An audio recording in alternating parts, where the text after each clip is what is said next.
I am Samyo, your English instructor, and today we're going to deal with Unit 18, Immigration and Identity, titled Identity Crisis in Immigrants. So let's begin.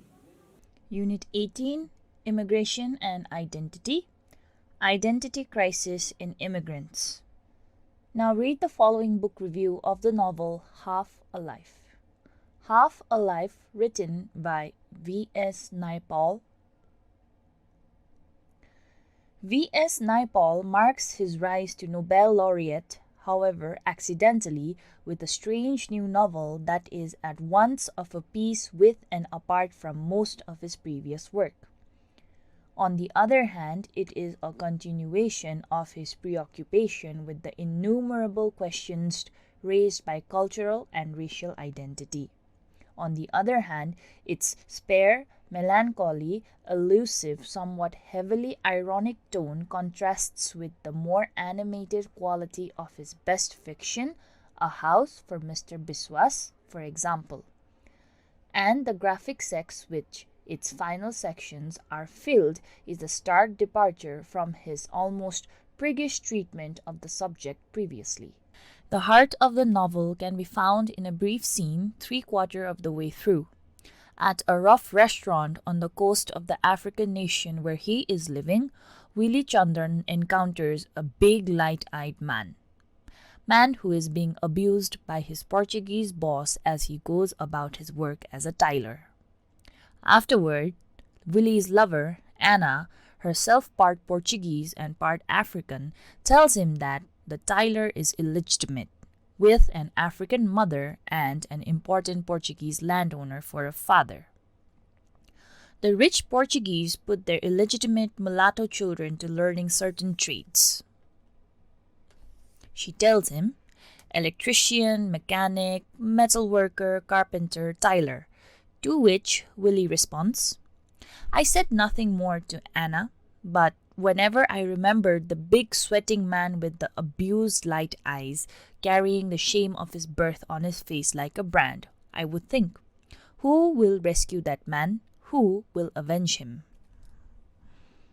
It is a question of the utmost urgency to Willie and the central motive of Half a Life, Naipaul's 13th novel.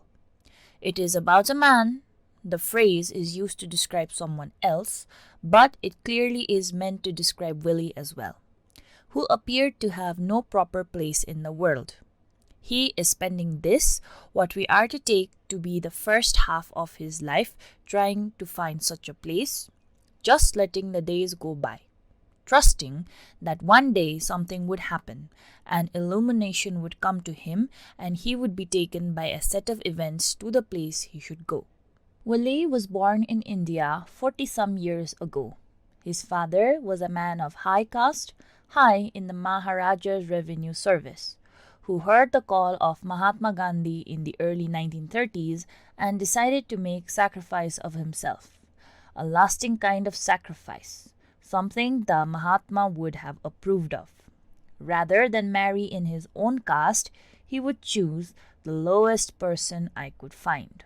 He settled upon a fellow college student who was small and coarse-featured, almost tribal in appearance, noticeably black, with 2 big top teeth that showed very white, clearly a woman of a backward caste. This man of sacrifice is noticed by the eminent British writer Somerset Maugham, who comes to India in a cameo role to research a book.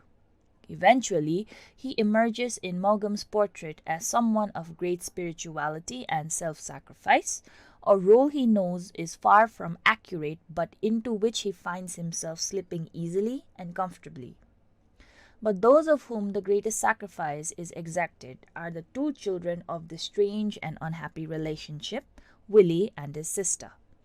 Bitterly unhappy in India, loving his mother and despising his father, Willie manages to get a scholarship to a second-rate college in London and flees there. In college and in London itself, Willie thought he was swimming in ignorance, had lived without a knowledge of time. Yet, in and out of school, his education proceeds apace. Thousands of miles from home, he begins to sense the condescension in difference with which the British had treated his father, and disdain gradually metamorphoses into empathy. He also begins to understand that the old rules of India no longer bound him, that freedom was his for the asking. It is a revelation.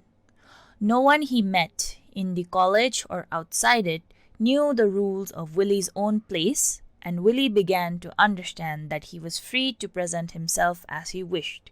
He could, as it were, write his own revolution. The possibilities were dizzying. He could, within reason, remake himself and his past and his ancestry. This is exactly what he does. He fabricates a past for himself that denies his divided identity and presents himself as whole. For a while, he participates in the special Pasig bohemian immigrant life of London of the late 1950s, though eventually he realizes that the lost, the unbalanced, the alcoholic, the truly bohemian, those parties in shabby Notting Hill flats no longer seemed metropolitan and dazzling.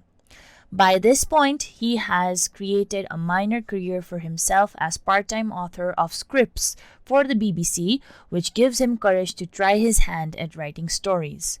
He takes scenes and plots from movies with Jimmy Cagney and Humphrey Bogart and reworks them to his own purposes, finding that it was easier with these borrowed stories far outside his own experience and with these characters far outside himself to be truer to his feelings than it had been with his cautious, half-hidden parables at school. For a time it works. Whenever Willie felt he was running out of material, running out of cinematic moments, he went to see old movies or foreign movies. It doesn't last. In time, inevitably, his writing began to lead him to difficult things he couldn't face, and he stopped. He cobbles together a little book of stories that is published and almost universally neglected, saved by a young woman of mixed African background who tells him in a letter that, "In your stories, for the first time, I find moments that are like moments in my own life. This is Anna." They meet, though he is apprehensive. But as soon as he saw her, all his anxieties fell away and he was conquered. She behaved as though she had always known him and had always liked him. She was a young and small and thin and quite pretty. She had a wonderfully easy manner. And what was most intoxicating for Willie was that for the first time in his life he felt himself in the presence of someone who accepted him completely. At home, his life had been ruled by his mixed inheritance. But with Anna, there was, so to speak, nothing to push against, no misgivings to overcome, no feeling of distance. So, when she decides to go back home to her Portuguese African country, he accompanies her. In that regulated colonial world in which to even a second-rank Portuguese was to have a kind of high status, he finds a complete acceptance. Though this does not change, he began to understand and was helped in this understanding by my own background, that the world I had entered was only a half and half world, that many of the people who were our friends considered themselves deep down people of the second rank. Wherever he turns, he finds people whose place in the world is no more certain or secure than his own. Although at the end of his African sojourn, he is still so caught up in his own fears, resentments, and anxieties that he fails to grasp that this is, in truth, a universal condition. It is for Naipaul, not Willie Chandran, to make this central point.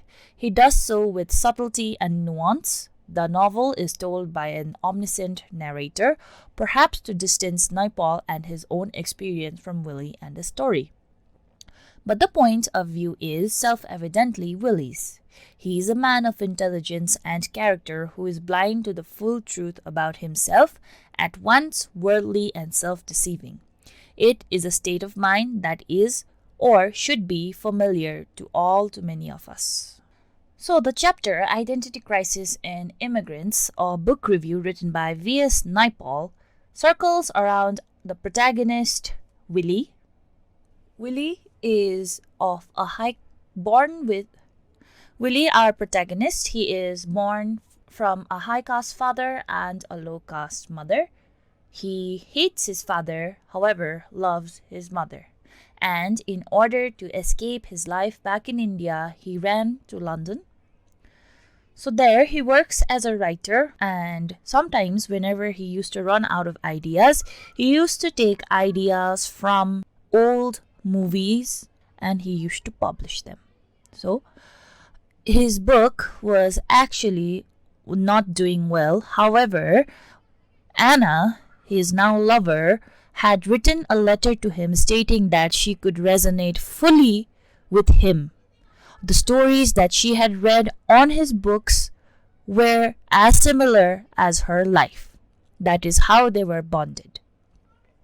So, both Anna and him were of mixed races, in Anna's case, mixed caste, in Willie's case. As the story progresses, Willie in a foreign country could now reinvent himself. Who would know of him? Willie does so to escape his identity.